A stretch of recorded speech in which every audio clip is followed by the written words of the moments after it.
Bonjour YouTube, je continue la série de vidéos pour vous présenter les applications web pour vous entraîner en solo, pour revoir rapidement le cours, les démonstrations, les programmes, vous tester sur le QCM et ainsi de suite, en accord avec le programme de terminal.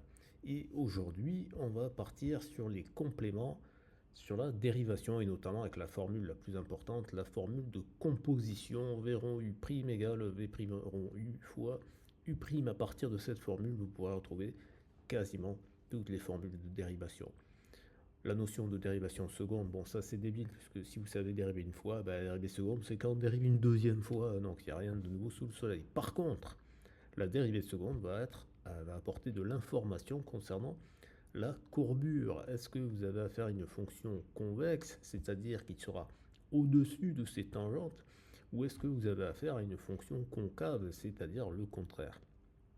Exemple concret de fonction convexe, la fonction carré, la fonction exponentielle. Exemple concret de fonction concave, la fonction racine carrée, la fonction logarithme. Et oui, si vous avez remarqué, ce sont les fonctions réciproques. Bon, allez, on va voir ça dans l'application. Donc, comme d'habitude, le rappel du programme, la formule de la dérivation des fonctions composées, des exemples avec la puissance, avec la racine carrée, avec l'exponentielle, avec le logarithme, la notion de convexité, de point d'inflexion. Qu'est-ce que c'est le point d'inflexion? C'est le passage. Alors, je vais vous montrer ça tout de suite sur GeoGebra, comme ça vous allez voir concrètement, c'est le passage d'un type de courbure à un autre type de courbure. Et le meilleur exemple pour ça, c'est la fonction x cube qui admet un point d'inflexion sur l'axe des abscisses en 0. On passe de une fonction qui est concave, la courbe est en dessous des tangentes sur la partie négative. En 0, elle traverse la tangente, et après 0, elle est au-dessus de la tangente. Donc, sur les négatifs, la fonction cubique est concave, et sur les positifs, elle est convexe. Et donc, le passage de concave à convexe, ou réciproquement, donc le changement de concavité, c'est le point d'inflexion, c'est le point qui va annuler la dérivée seconde en changeant de signe. Si la dérivée, comme on l'a vu en première, nous renseigne sur le sens de variation de la fonction première, la dérivée seconde nous renseigne nécessairement sur le sens de variation de la fonction dérivée, mais il nous renseigne sur la convexité de la courbe. Voilà à quoi ça va servir. Ok, donc les formules de dérivation, c'est les mêmes que en première, hein, rien de nouveau sous le soleil. On a rajouté la fonction logarithme, voilà, c'est celle-là qu'il faut l'apprendre, il faut savoir que logarithme c'est une primitive de la fonction 1 sur x, voilà. Donc ça c'est réglé, bon voilà, hein, vous avez les formules, etc., vous avez les démonstrations, tout ça.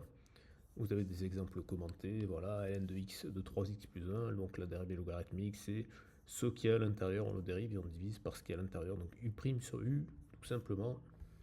Là, vous avez un visualisateur, vous pouvez changer exponentielle, logarithme, racine carrée, sinus, cosinus, etc. La notion de dérivée seconde et de convexité, donc si la dérivée seconde est positive, on dira que la courbe est convexe, si la dérivée seconde est négative, on dira qu'elle est concave. Des exemples avec des points d'inflexion, voilà. Une étude complète de fonctions, des démonstrations, des algorithmes en Python pour vérifier de façon numérique. Et ensuite, vous avez le QCM pour vous tester, parce que c'est important de passer à l'action. Vous avez plusieurs questions comme ceci, et vous pouvez générer des nouveaux QCM pour avoir de nouvelles questions. Si vous voulez accéder à cette application, scannez le QR code qui est là, remplissez le formulaire, indiquez votre email, et je vous enverrai directement le lien. Et si vous voulez passer au niveau supérieur, scannez ce QR code là, vous allez sur Calendly, vous réservez un créneau, et on voit ensemble comment est-ce que je peux vous aider. Et voilà. Comme d'habitude, je vous invite à aller sur le site de l'APMEP, vous avez le lien dans la description pour accéder aux annales d'examen et vous entraîner. C'est très important de faire des exercices, de ne pas attendre la correction, de ne pas rester passif devant des vidéos, devant des livres, devant des cours. Il faut que vous soyez actif. Il faut passer à l'action. Pouce vers le haut, abonnement, partage.